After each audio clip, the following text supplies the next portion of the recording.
At Starbound, we like to tell stories the human way, not with artificial slop or AI voices. What's HFY without humanity? So, subscribe if you want to keep it that way. My name is Dan, and let's begin. Salix had dealt with several problematic sapiens over his long career as head of the Species Integration Committee, but never before had he encountered a species as chaotic and as deeply fractured as humanity. They constantly bickered over small things. They went to war over equally small things. And they did all of this while barely bothering to address what truly mattered. Issues that were routinely buried in popular opinion beneath the latest fashion trends. Some public scandal involving rich people. Or another stupid cat meme that humanity adored for reasons no other beings could understand. The current problem afflicting Salix's committee was the need to map and categorize all the weapons humans deployed. This information would serve several purposes, from calibrating detectors in public spaces across the Galactic Council to devising rules of engagement against potential human criminals. The meeting to address these problems had only just begun, and already it was clear that things were not going well. Zophyr, a red-skinned biped with several antennae sprouting over his head, each topped with large ocular globes that swiveled independently, surveyed the other two members of the committee before turning to Salix at the head of the table. The way he positioned his body, all four arms folded across his chest in a gesture of frustration, made his mood clear even before he spoke. "Director Salix," Zophyr began, "we must address the fundamental impossibility of our current task. The fragmentation of human society is way more serious than mere inconvenience. It is an absolute barrier to obtaining the weapon declaration we require." He paused, allowing two of his eye stalks to focus directly on Salix, while the others scanned the data tablets scattered across the table. As an example, think of the structure of their civilization. They maintain over 550 distinct governmental entities across their colonies, each claiming sovereignty, each maintaining its own military apparatus.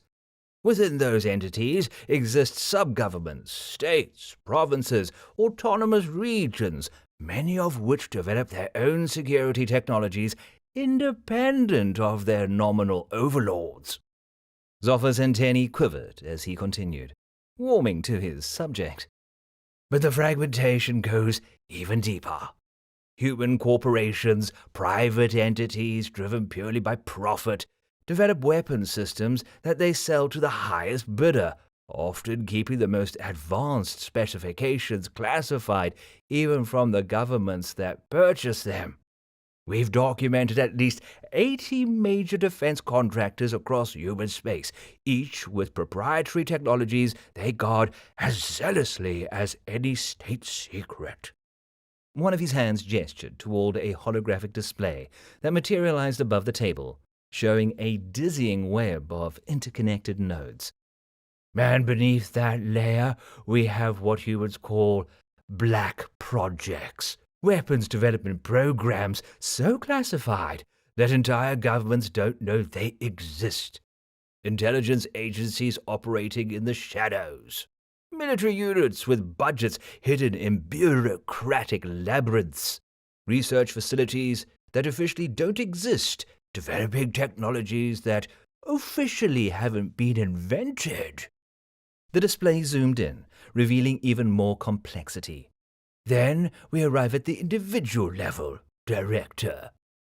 Humans hoard weapons personally. They build them in basements and garages. They inherit them from ancestors.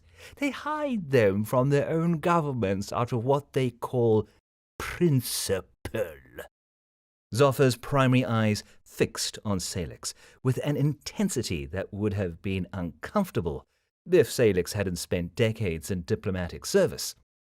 The conclusion is inexorable. Such a list doesn't exist. No single human on Earth or elsewhere possesses the knowledge, the access, or the authority to produce a comprehensive inventory of their species' weapons.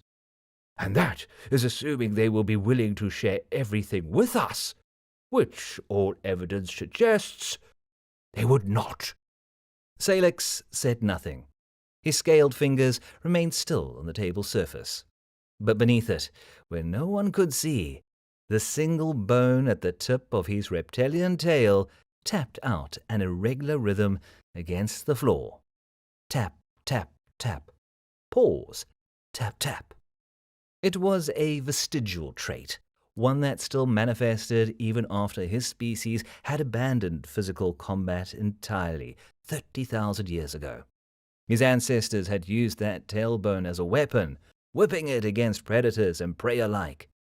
Now, it merely betrayed his impatience. The silence stretched for nearly 15 seconds before Wozok broke it. The amphibian delegate straightened in his specially designed chair, the moisture field around him shimmering a bit as he moved.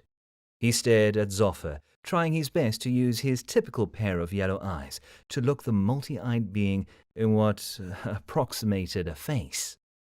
"Are you proposing," Wozok said, "that we abandon the integration of humanity entirely?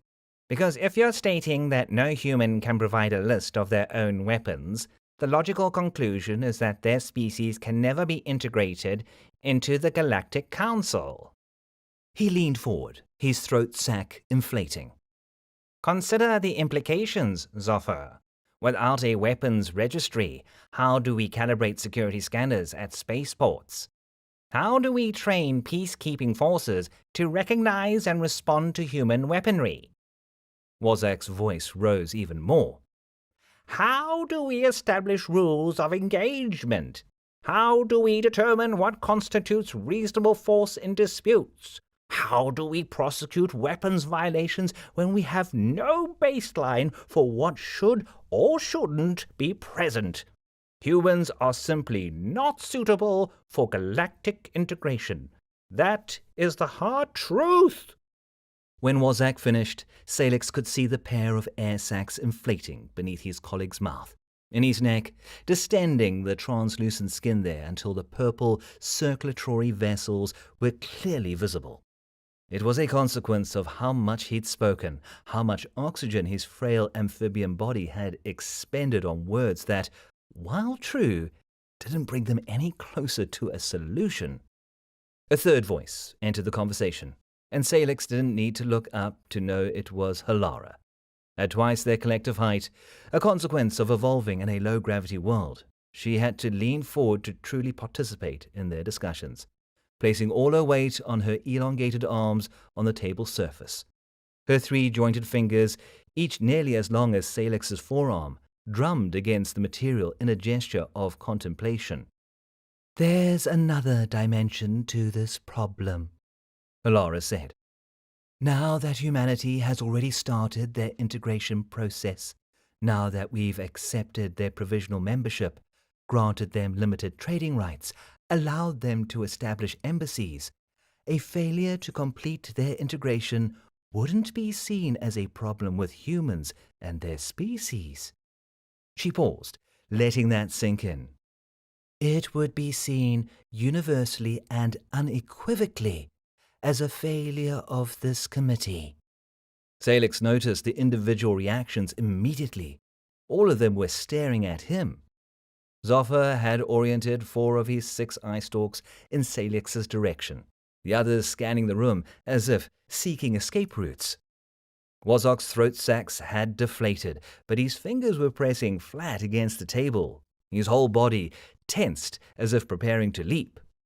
Halara remained leaning forward, her enormous frame creating a shadow that fell across half the table, her expression unreadable, but her posture demanding.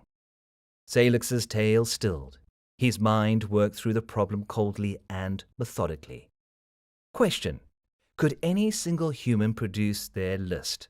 Answer: no, clearly not. Question: could the humans collectively produce their list? Answer: unknown, but theoretically possible. Question: What force could compel hundreds of fractious human governments to cooperate? Answer: self-interest, specifically the threat of losing council membership. Question: what mechanism could force that cooperation to be genuine rather than performative? Answer: public accountability and mutual human oversight. There might be a single way to solve this. Salix looked at each of them, his reptilian features settling into an expression of raw and unfiltered determination. We summon the human ambassadors, He said simply. all of them. Zoffa's eye stalks swiveled in confusion. All of whom? All the human ambassadors, representatives from all 553 individual human leaderships, countries, kingdoms, corporate states, autonomous collectives, whatever other governance structures they've invented across their space. Salix's voice took on the authoritative tone he'd cultivated over decades of navigating council bureaucracy. We bring them together in one big room. We present them with the requirement, and we make it clear that the exit door doesn't open until they produce a complete weapons inventory with full documentation, descriptions, pictures, diagrams, schematics, operational parameters, everything. He raised a scaled hand to forestall the objections he could see forming. I know what you're thinking. They'll refuse. They'll argue. They'll claim it's impossible, just as Zoffa has outlined. And you're right. Individually, they will. But we won't be asking them individually. We'll be asking them collectively, in front of each other, with the entire galaxy watching. Salix stood, his full height still shorter than Halara, even when she was seated, but his presence filled the room nonetheless. Humans have this particular characteristic. They're intensely competitive with each other. If we make this a public challenge, if we make it clear that their integration depends on their ability to cooperate, they'll be forced to prove they can do it. No single human can produce this list, but all of them together, they'll have no choice but to try. It should work, He continued. We establish the requirement publicly. We make it a matter of record that humanity's council membership depends on this documentation. We give them a deadline, 1 week, perhaps, long enough to be reasonable, but short enough to maintain urgency. And critically, we make it their problem to solve, not ours. Wazok was the first to respond, his throat sac inflating. It shifts the burden of proof. He paused, then added, Though I have one concern. What if they simply refuse en masse? Salix nodded, acknowledging the point. Then we make it clear, publicly and unequivocally, that the integration process terminates. We've given them every opportunity. We've been more than reasonable. And if they can't meet this basic requirement, a requirement we've placed on every species in the Council's history, then they've disqualified themselves. The political damage Halara mentioned still occurs, but we'll have documentation proving we did everything possible. Zoffa's antennae quivered, his multiple eyes blinking in an asynchronous pattern that indicated deep thought. I accept the logic, though I have a different concern. Where do we house this meeting? 553 ambassadors, plus their staff, plus security, plus the documentation they'll need to produce. Even our largest conference facilities aren't designed for gatherings of that size. We'll find a venue, Salix said, with more confidence than he felt. The Council has relationships with hundreds of species. Someone will have a facility large enough. We make it work because we have to. Alara's long fingers steepled together, creating a cage of bones. My observation is more practical. We need to control the narrative. When we issue this summons, when we make this demand, It needs to come from the Council President's office. We need the full authority of the Council behind us, or the humans will simply ignore it as bureaucratic overreach. Salix considered this, then nodded. Agreed. I'll draft the proposal for the President this evening. He looked at each of them. Any other concerns? Silence answered him, the kind of silence that meant assent rather than confusion. Then we're agreed, Salix said. We summon the humans, all of them, and we see if they're capable of the cooperation their council membership requires. As the meeting adjourned and his colleagues filed out, Salix remained seated, his tail resuming its unconscious tapping against the floor. He was thinking about the implications, about the sheer logistical challenge of what he'd just proposed. Finding a venue large enough for 553 human ambassadors, plus their entourages, plus the committee members, plus council observers. It was ridiculous, really. The main assembly hall of the Galactic Council could accommodate one representative for each sapient species in the galaxy fairly well. All 200 of them could fit with room to spare. But it wouldn't be large enough for all the human factions. One species, not even fully integrated yet, requiring more space than the entire rest of the galaxy combined. It was absolutely ridiculous. And yet, somehow, it was perfectly appropriate for humanity. The 3 months that followed were exhausting in ways Salix hadn't anticipated. It wasn't the bureaucratic challenges, though those were substantial, but rather the sheer volume of communication required. Every one of those 553 human governments had questions. Everyone had concerns. Everyone needed to be convinced, cajoled, or in some cases, subtly threatened into participation. Wozark had handled the parliamentary democracies, spending weeks navigating human political structures.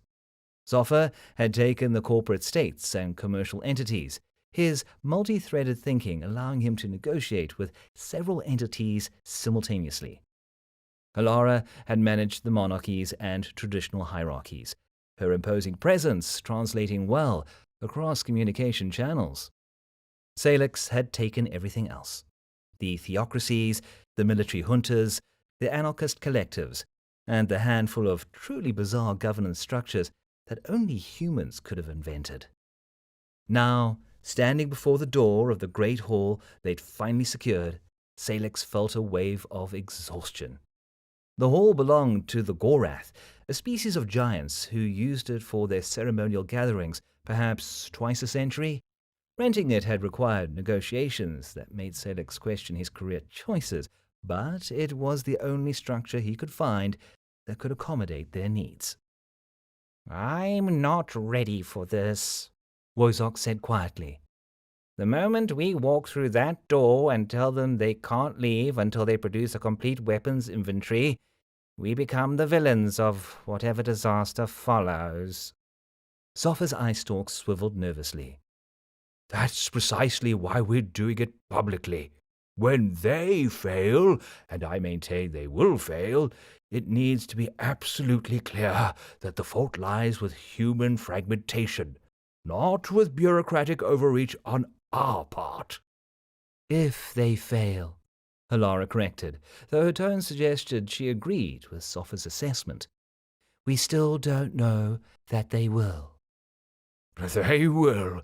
Humans always find a way to fail, and they always do it in the most bizarre way possible, Zoffer said flatly.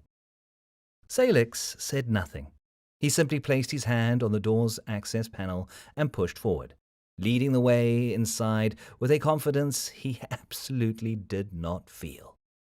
The interior of the Great Hall was as impressive as promised.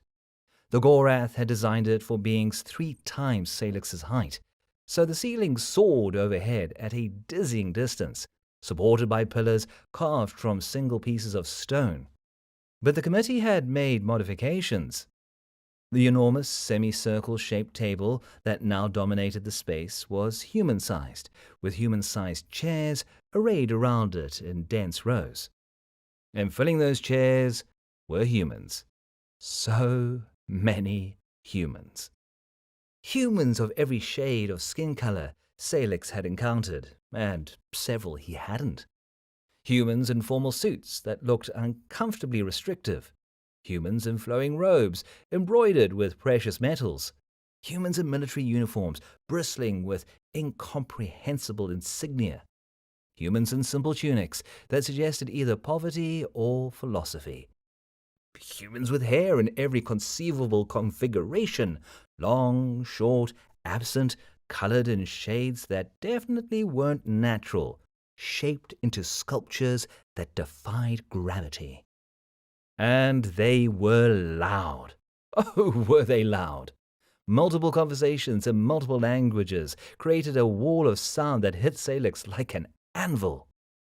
He could hear at least 10 distinct languages being spoken, probably more.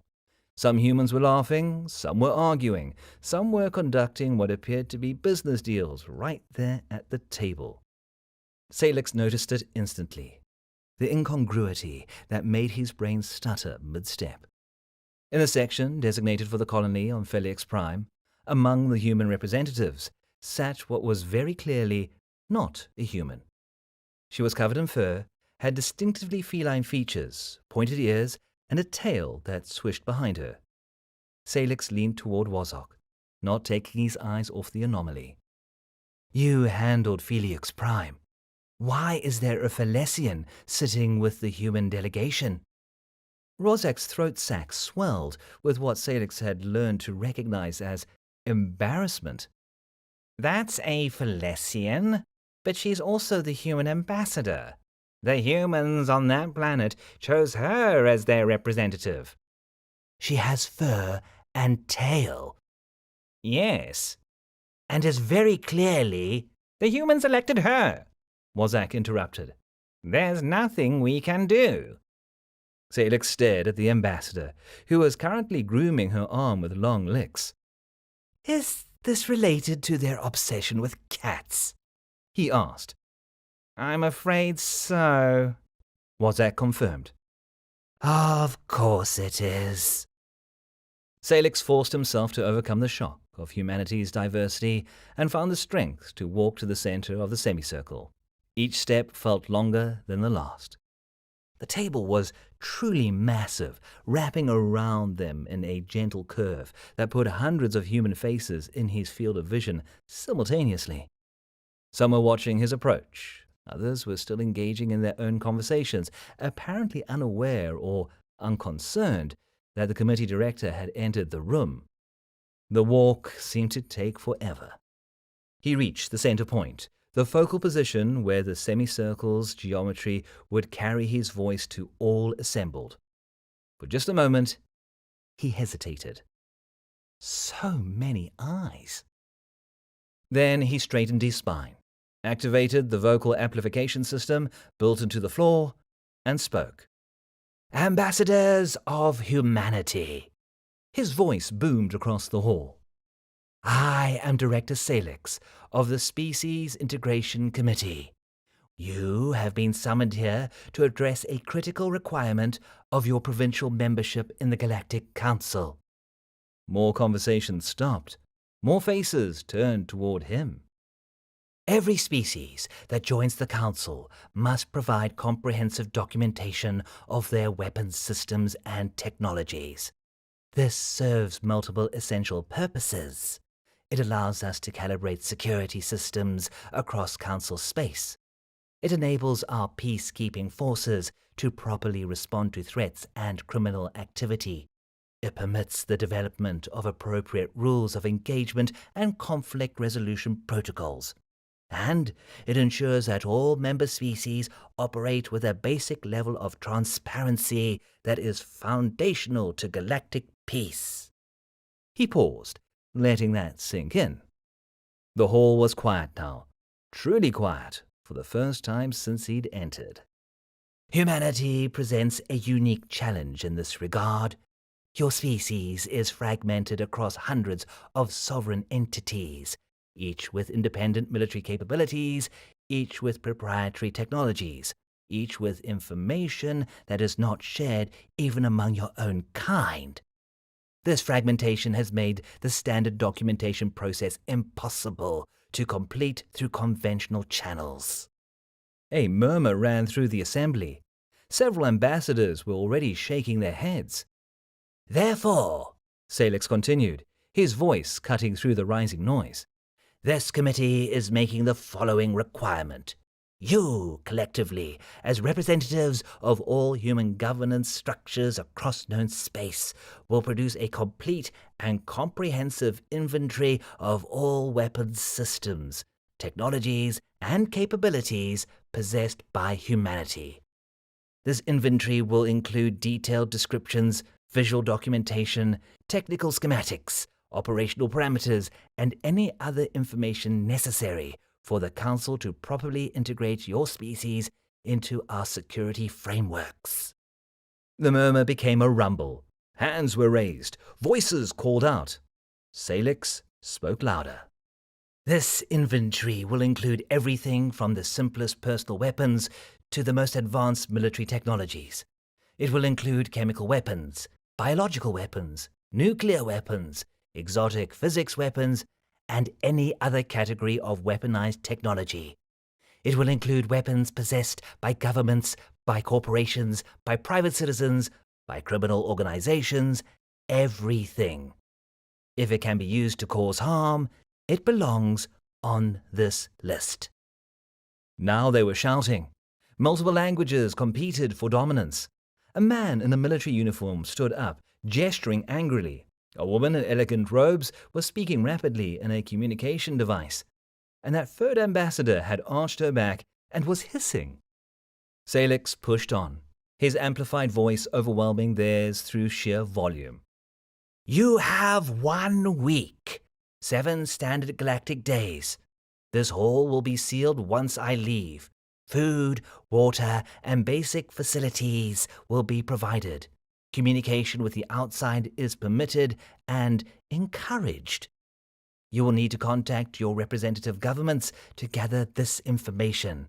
But the doors will not open until you have produced the required documentation. The shouts became roars. A man was standing on his chair, yelling something about sovereignty. 3 different fistfights had broken out in different sections of the assembly. Someone threw what appeared to be an expensive writing implement toward the center, though it fell well short of Salix.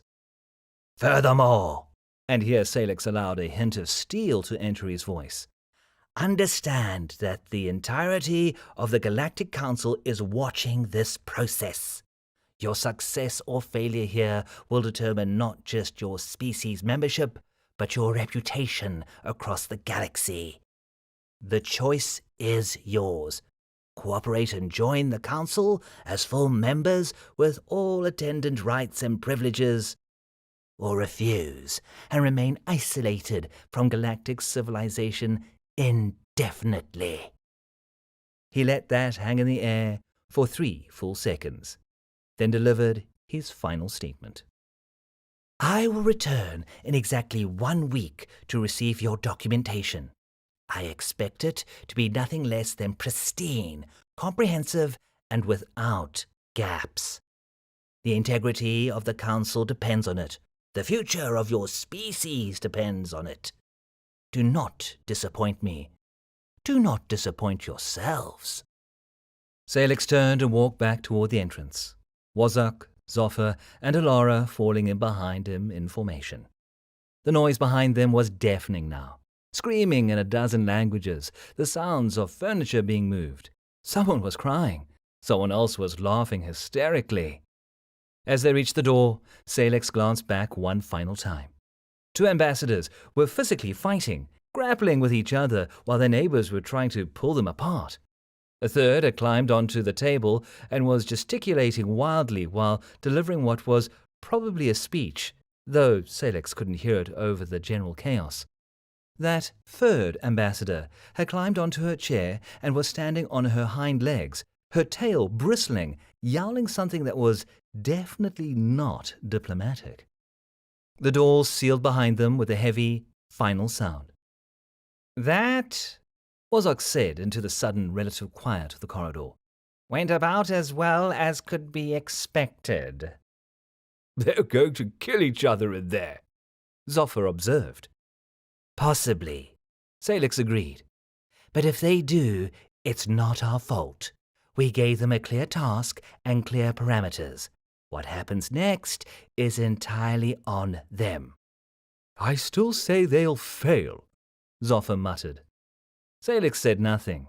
Deep in his chest, in the part of him that still carried the instincts of his predator ancestors, he felt an odd sensation. Not quite hope, not quite dread. Something in between. They would find out in 1 week. Exactly 1 week later, Salix stood alone before the door to the Great Hall, holding a communication device to his ear and trying very hard not to let his satisfaction show in his posture. Director Salix, the voice on the other end said, and it was a voice that commanded instant attention, deep, resonant. President Kazarath herself, the legendary draconic leader who had guided the Galactic Council for the past 3 centuries. I wanted to personally commend you on your handling of the human integration challenge. Thank you, Madam President. Salix replied, keeping his voice level despite the way his pulse was racing. I simply applied standard integration protocols. We both know it was more than that. There was a warmth in Kazarath's voice, a rare thing. You found an elegant solution to an apparently impossible problem. Salix felt his scales flush slightly with increased blood flow, a physiological response to praise that he'd never quite learned to control. The humans did the actual work, Madam President. I merely created the correct incentive structure. Don't be modest, Director. You saw what others missed. That humans, despite their fractious nature, respond to collective challenges when properly motivated. I assume you're about to receive their documentation now. I am, Madam President. I'm standing outside the hall as we speak. Then I won't keep you. But Salix, well done. The Council is fortunate to have you.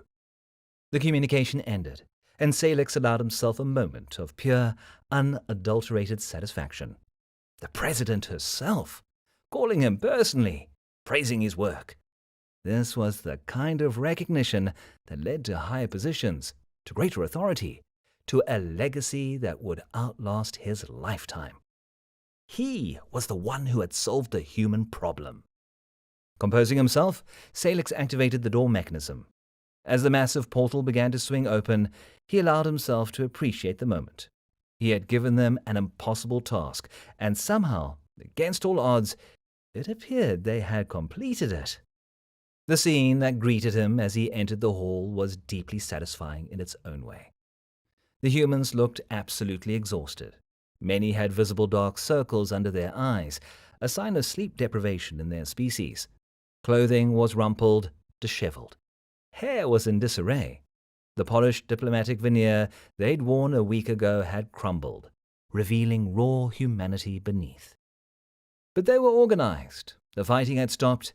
The chaos had been replaced by a tense, exhausted camaraderie. And stacked against the far wall, in neat rows that spoke of desperate organizational effort, were physical storage containers of various designs. Salix walked to the center of the semicircle again, and this time he was enjoying himself. This was his victory lap. These sleep-deprived, fractious humans had somehow managed to cooperate long enough to produce what he demanded. It was impressive, really, and would make an excellent case study in applied bureaucratic pressure. Ambassadors, he said, I trust you've had a productive week? Several weak chuckles answered him. That third ambassador was grooming herself again, though she looked up long enough to emit what might have been a growl. I'm here to receive the documentation we discussed. If someone could please bring me the inventory list. For a moment, nothing happened. The humans exchanged glances, a ripple of communication passing through the assembly without words. Then someone in the back shouted something. The distance and lack of amplification meant Salix only caught fragments. "Too long," and what sounded like 47, followed by words he couldn't distinguish. Salix's tail went rigid in a display of irritation. I'm sorry, could you repeat that? The list is 47 pages long. The response was immediate and unexpected. Laughter erupted from hundreds of human throats simultaneously. Not polite laughter, but genuine, almost hysterical amusement. It rolled through the assembly like a wave, building and building until the hall rang with it. Salix stood in the center, confusion replacing his satisfaction. What was funny about 47 pages? That was actually quite reasonable, all things considered. Perhaps even admirably concise. After several dozen seconds, the laughter began to subside. One human in the front row, an older man with impressive facial hair, wiped tears from his eyes and spoke clearly. "Not pages, Director Salix. Volumes, 47 volumes, and approximately 973 million digital files on top of that." The words hit Salix very hard. His tail went perfectly still. I'm sorry, did you say 47 volumes, the man repeated, gesturing to the storage containers, each one averaging about 800 pages. We've also compiled digital documentation that's currently being uploaded to the Council's secure servers. Should be done in a few hours. Lots of video files, you understand. Demonstrations, historical footage, technical specifications that require visual aids. Salix's mind refused to process this information. It couldn't be right. No species had ever produced more than a single volume of weapons documentation. Most managed to condense it to a comprehensive digital file. But 47 volumes? I'd like to see them, He heard himself say. Bring me both Volume 1 and Volume 47. A younger human rushed to the storage containers. She returned with 2 massive books, their covers embossed with official-looking seals from multiple human governments. She placed them on a small table that someone had wheeled to the center. Salix opened Volume 1 with hands that didn't feel entirely steady. His eyes scanned the first page, expecting to find some kind of elaborate joke. Comprehensive Inventory of Human Weapons Systems. Volume 1. Primitive and Historical Technologies. Compiled by the Forcefully United Human Ambassadorial Council. He turned to the table of contents. Categories. Hundreds of categories. Striking weapons, cutting weapons, projectile weapons, non-gunpowder, projectile weapons, gunpowder, incendiary weapons, chemical weapons, historical, biological weapons, historical. The list went on and on. He flipped to a random page. Bow and arrow. Classification, ranged projectile weapon, non-gunpowder. Historical period, 70,000 BCE to present. Still in use? Yes, recreational and hunting purposes. Variants, 46 major categories documented. There was a detailed drawing of a bow. Multiple drawings, actually, showing different types. Longbows, recurve bows, compound bows, crossbows. Each had measurements, material specifications, effective ranges, projectile velocities. He flipped ahead. Blowgun. Classification, ranged projectile weapon, non-gunpowder, lung-powered. Historical period, 40,000 BCE to present. Still in use? Yes, particularly in South American and Southeast Asian colonies. Typical ammunition, darts, often poisoned. See Cross-Reference Poison Inventory, Volume 2. More diagrams, more specifications, a list of 38 different poison types commonly used with blowguns, each with a reference to their full documentation later in the inventory. Trebuchet. Classification, siege weapon, gravity-powered projectile launcher. Historical period, 300 CE to 1500 CE. Earth. Revival in some low-tech colonies. Still in use? Yes. Certain colonies maintain them for cultural reasons. Maximum range up to 300 meters. Projectile weight up to 140 kilograms. Detailed engineering diagrams, force calculations, historical examples of famous trebuchets. Salix felt something cold settle in his chest. He closed Volume 1 and opened Volume 47 with hands that were definitely shaking now. Comprehensive Inventory of Human Weapons Systems, Volume 47, Exotic Physics and Experimental Technologies, compiled by the Forcefully Unified Human Ambassadorial Council. He opened a random page, and the words seemed to swim before his eyes. Antimatter Cannon. Classification: Exotic Matter Weapon, Ship-Mounted. Development status: Experimental. 3 prototypes exist. Yield: Variable, up to 500 petajoules per discharge. Effective range: 50,000 kilometers in vacuum. Safety considerations: Containment failure results in immediate detonation of remaining antimatter stores. Minimum safe deployment distance from inhabited areas: 1 astronomical unit. The diagram showed a weapon system that looked more like a small ship than a gun. Multiple fail-safes, magnetic containment systems, warning labels in 17 languages. He flipped ahead, his movements becoming almost frantic. Kinetic impactor, relativistic. Classification: mass driver weapon, near light speed projectile. Development status: operational, deployed on 23 military vessels. Projectile velocity: 0.92 c, 92% speed of light. Yield: approximately 2.7 exajoules. Tungsten rod standard mass. Note: relativistic effects must be calculated for targeting. Time dilation affects projectile from reference frame of target. Rods from God. Orbital kinetic low-tech bombardment system. Classification: orbital strike weapon, kinetic. Development status: operational. Around 400 platforms in various orbital configurations. Typical payload: tungsten rod, 6.1 meters long, 0.3 meters diameter.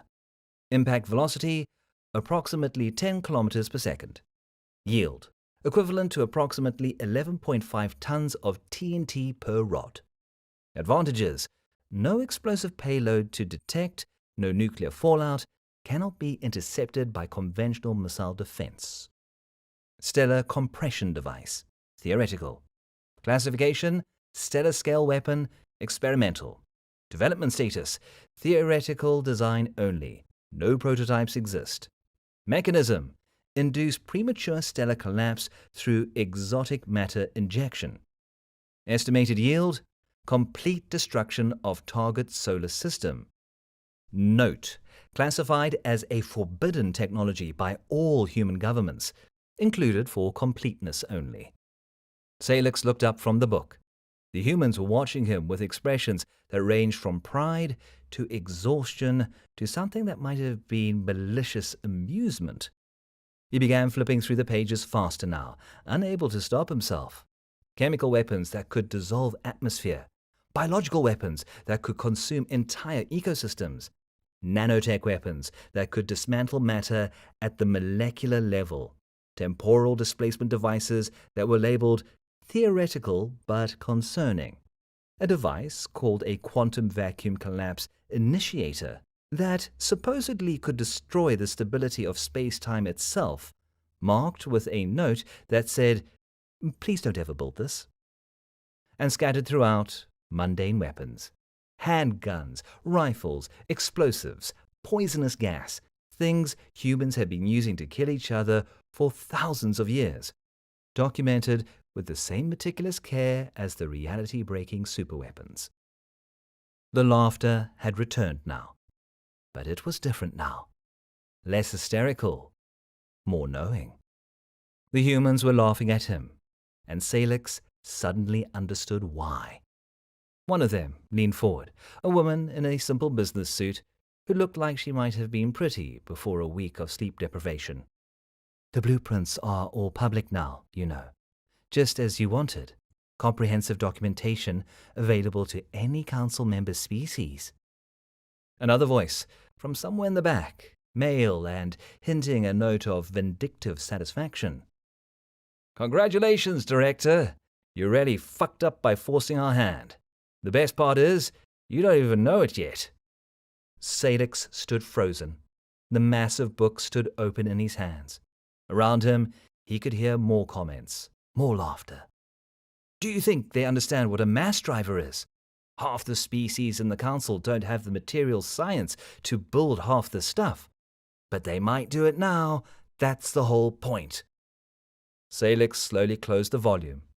He looked around at the assembled humans, seeing them clearly for the first time. They were exhausted, yes. Sleep-deprived, yes. But underneath that, they were satisfied. Some were smiling. Others were grinning outright. They had done exactly what he'd asked. They had produced a complete and comprehensive inventory of all human weapons. They had cooperated, unified, worked together across their fractured governments and competing interests. And in doing so, they had just shared every weapons design they'd ever created with every species in the galaxy. "You'll get the rest uploaded within the day," the older man with the facial hair said. "All indexes cross-referenced, fully searchable, user-friendly interface and everything. We figured if you're doing this, you might as well do it right." Salix found his voice, though it sounded distant to his own ears. "Thank you, ambassadors. This is comprehensive." "You're welcome, Director," the woman in the business suit said, and her smile had teeth in it. "We're very thorough when properly motivated." Salix walked back toward the door, his movements mechanical. Behind him, he could hear the humans beginning to pack up, their voices rising in celebration. They completed the impossible task. They cooperated across hundreds of competing factions. They'd proven themselves capable of the unity the Council required. And they just armed every criminal organization, every dissident faction, and every ambitious species in the galaxy with a comprehensive guide to human weapons technology. As the door closed behind him, Salix felt something he couldn't quite name. Not satisfaction, not dread. Something else entirely. The feeling that he'd won the battle, but might have just lost a much bigger war. The feeling that the human in the business suit had been absolutely right. He'd fucked up. He just didn't know how badly. Not yet. Historical Epilogue: The Lost Century. The scholars of the Galactic Council would look back on that moment, on Director Salix's well-intentioned but catastrophically short-sighted demand, as the first spark that ignited what came to be known as the Lost Century. Within 6 months, pirate organizations across the galaxy had upgraded their weapon systems using human designs. Within a year, criminal syndicates possessed antimatter weapons that had previously been theoretical to them. Within 5 years, the Council's peacekeeping forces were fighting asymmetric battles against enemies armed with weapons technology that evolved faster than defensive countermeasures could be developed. The kinetic impactors proved particularly popular among the lawless. Easy to manufacture with sufficiently advanced material science, impossible to intercept once fired, capable of devastating effect. Entire outposts were destroyed by what the humans casually referred to as throwing rocks really fast. The biological weapons documentation led to a nightmare period, where engineered plagues swept through unprepared populations. The nanotech weapons sparked an arms race in microscopic warfare that no one had been ready to fight. For a full century, the carefully maintained order of the Galactic Council teetered on the edge of collapse. Criminal organizations became de facto governments. Entire areas descended into anarchy. The peacekeeping forces, designed for mediation and minimal intervention, found themselves fighting actual wars against enemies who had studied human weapons documentation like textbooks. And through it all, humanity's own weapons technology continued to advance. Because, as it turned out, publishing 47 volumes of weapons documentation didn't slow down human weapons development in the slightest. If anything, the need to stay ahead of the technologies they'd inadvertently proliferated across the galaxy pushed human research into overdrive. By the end of the lost century, when order was finally being restored, it was restored under a new paradigm. The weapons that had sparked the chaos were now obsolete, surpassed by new human designs that remained classified behind layers of security that Director Salix's naive demand could never have penetrated. The Council's structure was reformed. Humanity, having proven both their capacity for chaos and their necessity in combating it, took leadership positions across multiple security councils. President Kazarath herself resigned, replaced by a multi-species executive committee that included 3 humans. And the weapons documentation requirement, the standard bureaucratic practice that had existed for millennia, abolished entirely, replaced with voluntary disclosure frameworks and mutual security agreements. And notably, conspicuously, humanity was never asked or even allowed to share their weapons with the galaxy again. Some lessons, the Council learned, were expensive. This one cost a century.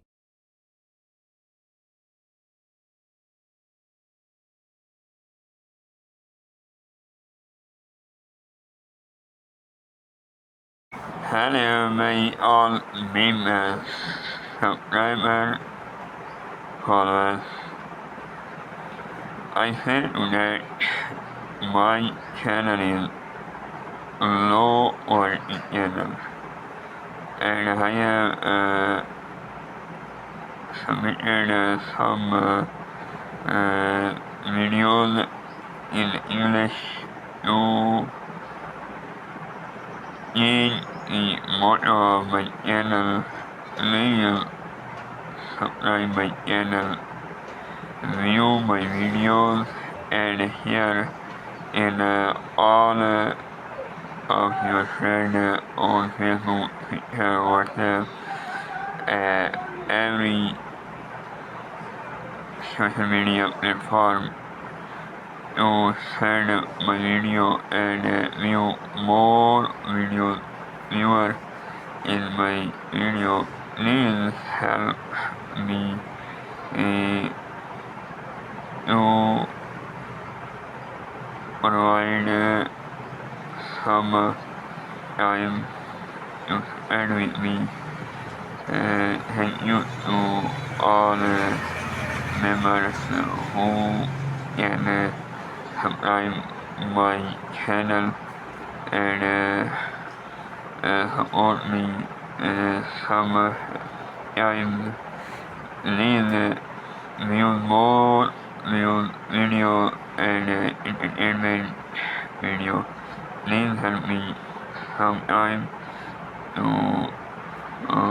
support my channel because I am a low middle class family.